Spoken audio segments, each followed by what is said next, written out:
Hello everyone and welcome back.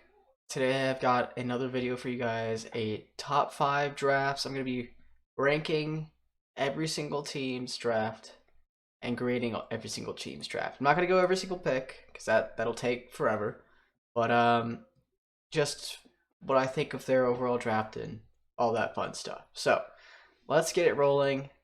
At number 5, I've got New England Patriots.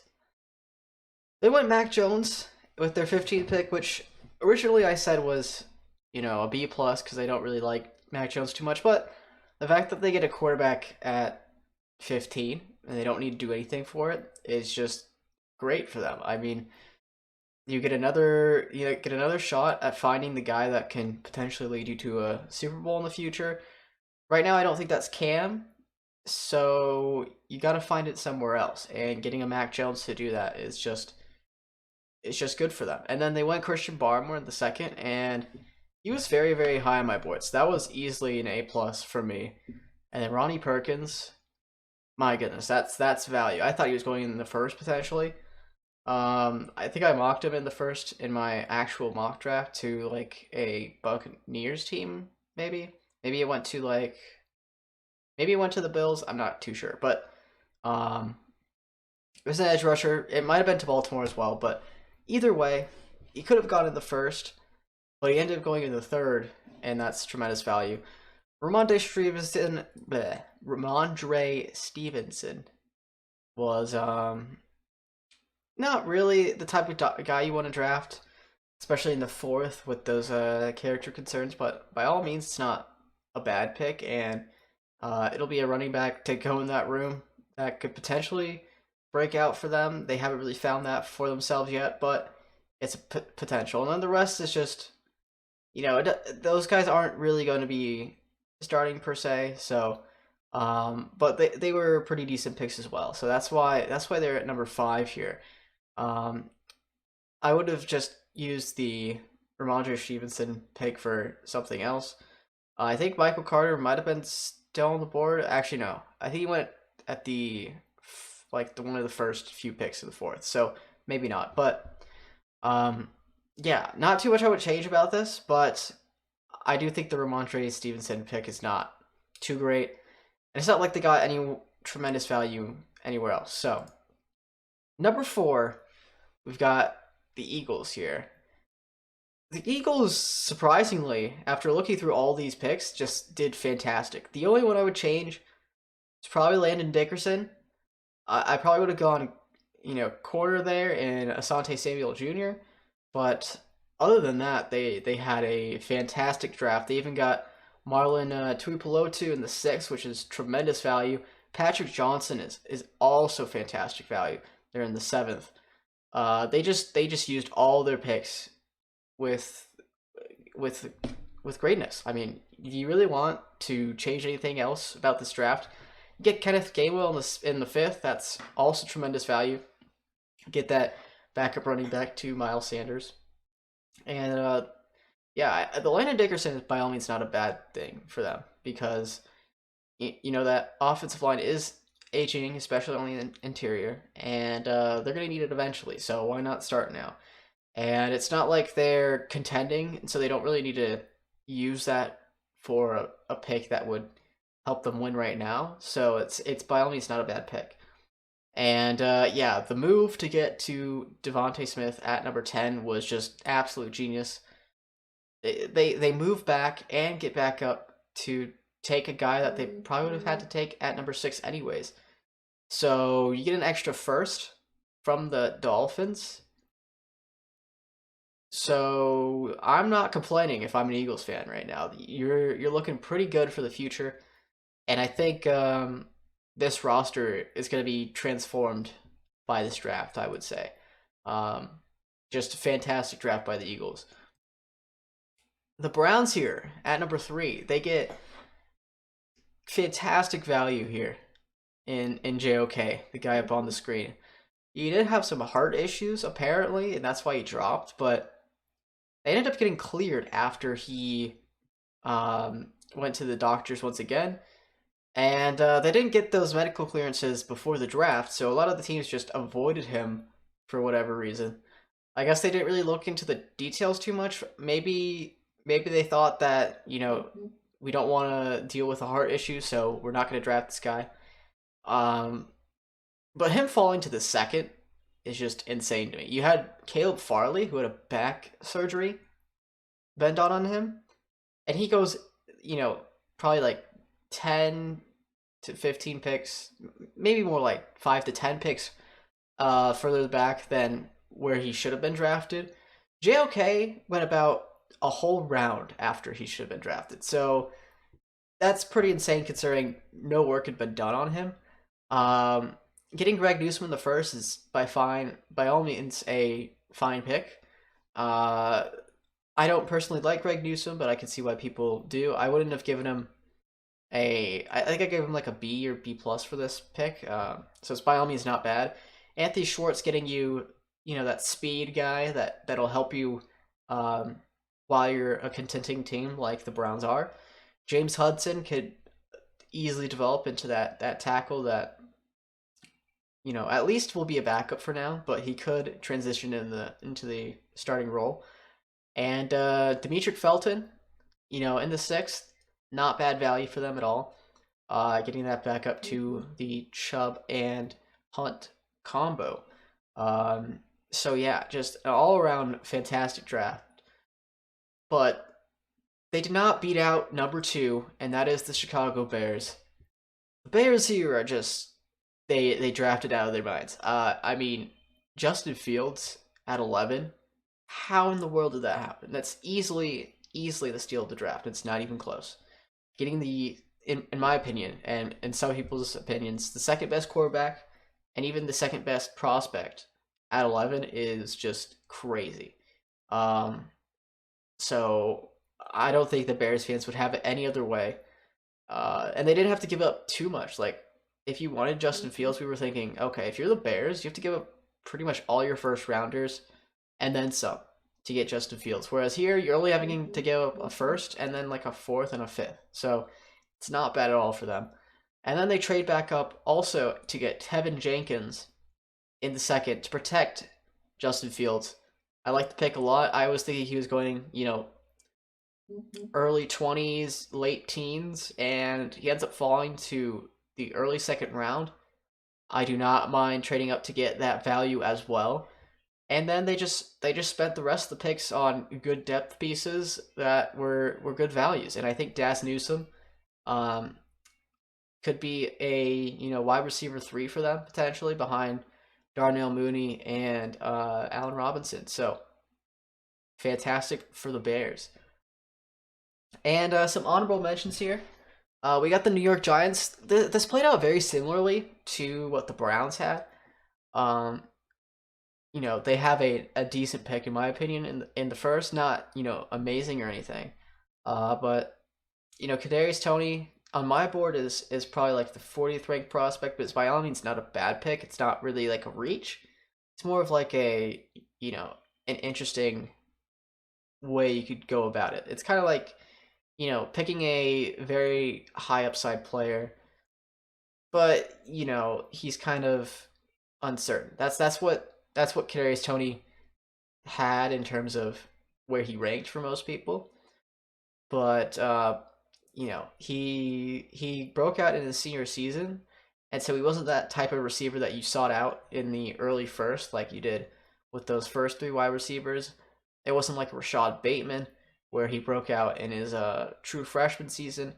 He kind of just came out of the woodworks, in his senior season, but did very, very well with those Florida Gators. So it's interesting. I do not know how this pick will turn out. Azeez Ojulari, though, just like JOK, was fantastic value.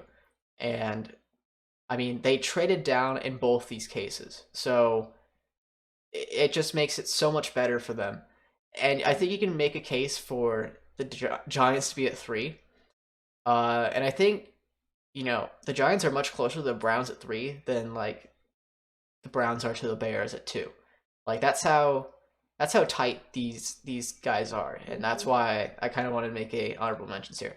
I know you can't quite see it. Let me get my camera a little bit smaller. There you go. Um, at number 7, we got the Vikings. Another situation where you trade down, but instead of getting a more interesting guy, you get a straight up just value at that position.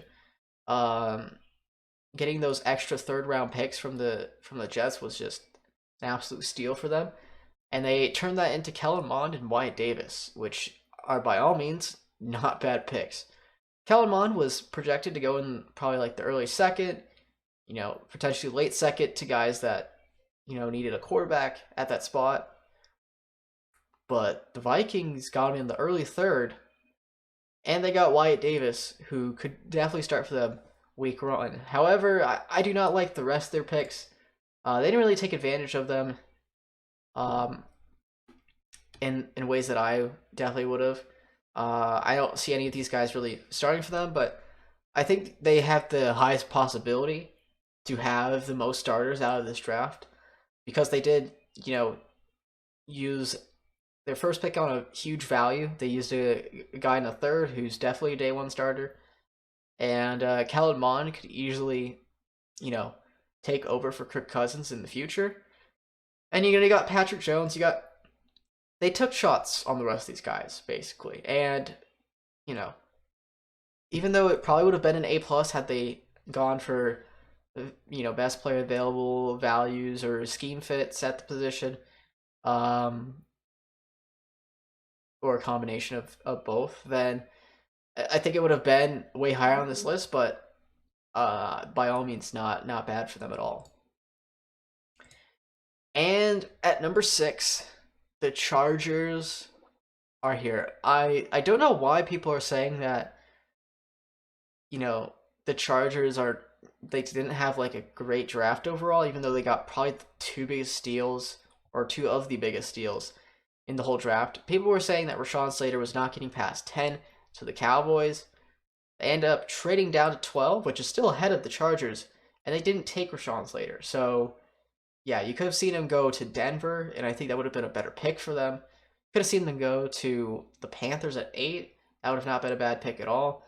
And if Penei Sewell went to the Lions at sorry, not the Lions, the Bengals at 5, you could have definitely seen the Lions take Rashawn Slater at 7. So it's just fantastic value for them. And then they got probably the best scheme fit of the entire draft at a value as well in Asante Samuel Jr. And the rest of the picks, kind of like the Vikings, they didn't use them to their best extent. However, I do think you're giving Justin Herbert a lot more opportunities to get better with these selections. Jawless Palmer could end up being your wide receiver 3 or 2 for you. I think he's quite underrated in my opinion. People were thinking that he was going like day 3, late day 3, like round 6, round 7, but I do not mind him, going round 3 here. I do think it's a little bit of a reach, but not like too bad. Trey McKitty, I think you could have used this for like a Brevin Jordan or a Tommy Tremble, but if they like the tight end where they're getting him, I do not mind that as well. And yeah, just these other picks, more depth pieces, Blair Roundtree, another backup running back for him. So yeah, it's just completely rock solid for the Chargers, getting 2 values in the first 2 picks that were tremendous scheme fits for them as well. That's why they're here at number 6. And at the number 1 spot, the one and only, my favorite draft, the Lions. The Lions here, they just you can't disagree with any pick that they made. And I'm very surprised that nobody has them like as their number 1. Penei Sewell at a value. People thought, they weren't getting past the Bengals at 5. People thought the Falcons could take him. People thought, the Bengals, if they go Chase, then surely the Dolphins take him at 6, right? Because that's why they traded back up. But they ended up taking Jalen Waddle, and Penei Sewell just falls to their lap. And this is the kind of pick you want to make in a rebuild where you build up the offensive line and the defensive line, and then you build out from there. So you go, quarterback and probably the next year. You can eye up potentially a Sam Howell, a Spencer Rattler. Those guys will be very good for you. And then you get like your wide receivers, your running backs. You get those, probably a year afterwards, and that's how you essentially build up your roster. Uh, Essentially, that's what the Browns and the Bills did for their rebuilds. But the Lions are following the same path. They ended up getting Levi Wuzurike in the second, which is not like great value by any means, but people had him as their like 40th ranked prospect, so this would have been still good value anyways. I had him about that same range as well. Lee McNeil in the third is fantastic value. I will say that is a range where people were not thinking he would go. And then Ifatu Melifonwu, people were saying he is going like mid second round, late second round, but he ends up falling to the very very late third round, and it fits the mold of what the Lions want. They want big tough dudes at the Lions organization. And then in the fourth round, you get Amon-Ra St. Brown, probably one of the biggest deals in terms of, how big the gap is in terms of prospect ranking to the round that they were taken, the pick that they were taken. In Amon-Ra St. Brown, he was probably valued at a second round wide receiver, ends up going to the fourth to the Lions. So, even Derek Barnes here is a pretty good value. They just did everything right here in the draft, and I think this is definitely deserved for them in the number one spot here. The Lions had a fantastic draft, and I don't know if I would change any pick, to be honest. I like all of them. So here are the NFC grades. Also, you have the Lions. The NFC North did very well, except for the Packers. So if the Packers went like Sante Samuel Jr. here instead of Eric Stokes, and then they took like Quinn Miners, and then they went somewhere else, then this would probably be the best graded division in terms of drafting. But they didn't draft so well. It ended up being like the NFC East, I think. Who the Washington football team, they kind of reached with Jamin Davis, but they had pretty good picks throughout.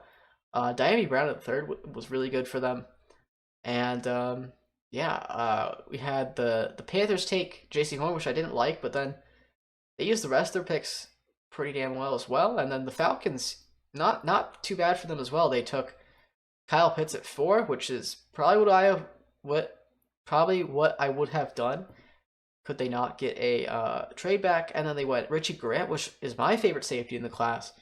Of course, they could have taken Trevon Moehrig there, but by all means, not a bad pick as well. And yeah, the Saints here easily last in my opinion, just because of the fact that they reached on consensus boards with literally every single pick. Peyton Turner was not even close to a first round pick. Ian Book was borderline undraftable, and they took him in the fourth. So yeah, the Cardinals here, they made some good strides after saving Collins. They took Rondale Moore, and then they got a tremendous value in Tay Gowan, which was a huge need for them. I think he could even start for them day one. And then they got another corner. I can't forget what his name is. I can't remember what his name is. In the fourth round, where they got some decent value. He's a very high end prospect. He has a very high ceiling for him. Very athletic. And yeah, here and just here's the rest of the grades. Yeah, I mean I think the NFC graded a lot better than the AFC. They had it was probably more polarized. I would say you had 32 and 31 and 28. I did not like the San Francisco draft after Trey Lance at all. Um, I don't even think that Trey Lance was that great a pick. I would have definitely rather gone Justin Fields, but they reached on Aaron Banks, they reached on Trey Sermon, like they reached everywhere. And then the Rams, they got Tutu Atwell in the first, or their with their first pick. And that was just not good. I think he's one of those picks that are, he was coming into the draft where people were giving him first round hype, but then after a while, people were like, I guess he's not nearly as good. And then he went into his pro day and weighed like 150 pounds. So that is not good for a wide receiver prospect, especially since no one's weighed that low ever. So yeah, the AFC, the worst graded division was definitely the AFC South for me. Um, the Jaguars reached on ETN and they didn't even need a running back. The Texans wasted their first pick on a quarterback in Davis Mills, and then they went and traded up for Nico Collins, which I think he could potentially be a wide receiver one that could work out for them, but there was no need to trade up for him. People were not wanting him at that spot, and they had to give up a lot. That was like an extra fifth and a fourth in the next year, I'm pretty sure. Those are both, high in draft picks in those rounds. And then, yeah, the Chiefs at 10, they just used all their picks very well. They picked up Nick Bolton in the second, and they used their first round pick to get Orlando Brown, which was definitely better than any tackle prospect that was available there. Um, so yeah, rest of the grades pretty self-explanatory. I think the Bills they just kind of like took shots at positions of need, which I kind of like, but kind of reached on consensus a couple of times. Carlos Basham was probably the only value that they got. So yeah, and then obviously Raiders are always going to be in this sort of situation.